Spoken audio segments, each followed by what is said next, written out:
Marquant un tournant décisif dans l'histoire sociopolitique de notre pays, l'avant-projet de la nouvelle constitution symbolise non seulement l'évolution de nos institutions, mais aussi l'aspiration collective à un avenir plus juste où le citoyen est le véritable détenteur du pouvoir. Dans une démarche participative et constructive, les formations politiques se sont exprimées et ont apporté leur contribution au texte. J'ai effectivement pris connaissance de l'article 1 jusqu'à l'article 205.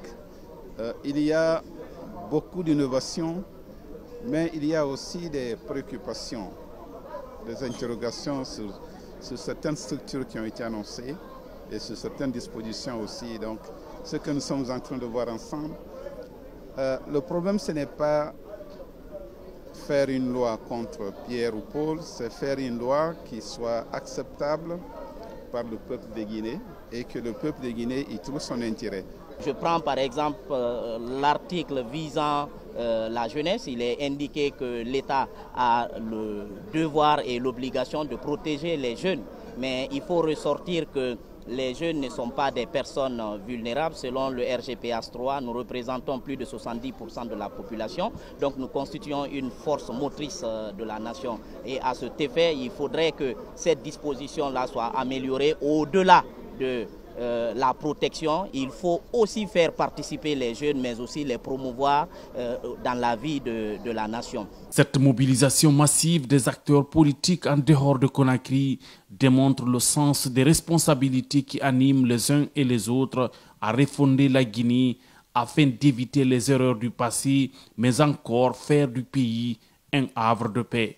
J'avoue que, en tant que juriste, j'ai été très satisfait. Et je pense que c'est vraiment une architecture juridique qui vaut vraiment le temps qu'il a fallu pour la faire. Alors, les différents compartiments, puisque constitutionnellement, on a une certaine formation, là aussi, j'apprécie la façon dont les éléments ont été classés dans les différents compartiments de la Constitution. Il y a des éléments fondamentaux qui faisaient notre préoccupation. Et heureusement, avec les explications du président, les soucis ont été vraiment évacués. Avec ça, si ça se met très bien en place sur le terrain, il y aura vraiment une élection ou des élections bien préparées, je crois, dans la paix et dans la sécurité. Dans un débat ouvert et constructif, Dr Danza Kourouma, entouré de certains conseillers nationaux, a apporté des réponses aux préoccupations soulevées par les acteurs politiques. Une interaction qui a permis de lever l'équivoque et d'édifier la classe politique sur le contenu du document.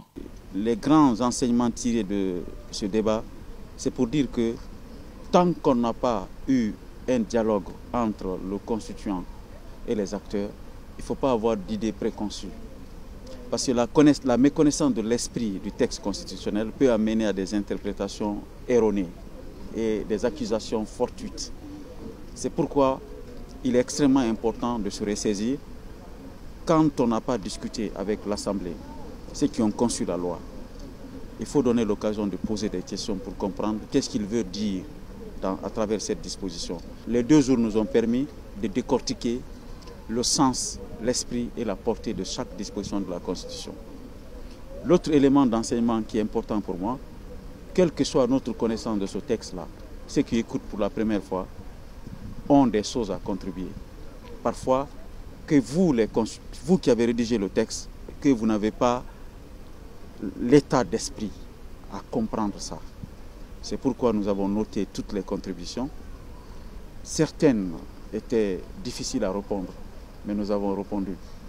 D'autres étaient de taille, parce que ça permet de qualifier et d'améliorer le texte. Nous les avons notées et prises en compte. Nous considérons cet atelier comme un tournant décisif à la légitimation de l'avant-projet de constitution qui va évoluer en projet de constitution une fois qu'on finira le tour de consultation populaire des différentes composantes à travers le pays. Et enfin, ce texte-là sera le texte de la Guinée et le peuple de Guinée en sera le gardien.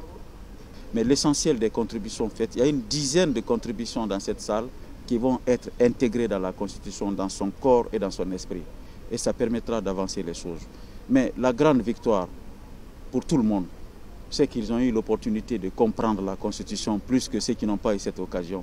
Et je crois que celui qui veut gouverner un pays, vous devez d'abord vous marier avec les normes qui doivent gouverner votre pays. Le mariage, avant de se marier au peuple, il faut se marier d'abord avec sa Constitution. Et ce mariage-là a commencé aujourd'hui. Bientôt, on va célébrer après le référendum. Avant de lever cette séance d'échange, le conseiller du président de la République auprès des institutions salue la mobilisation des acteurs politiques, mais surtout leur engagement à contribuer à l'édification d'une Guinée refondée conformément à la vision du général de corps d'armée Mamadi Doumbouya.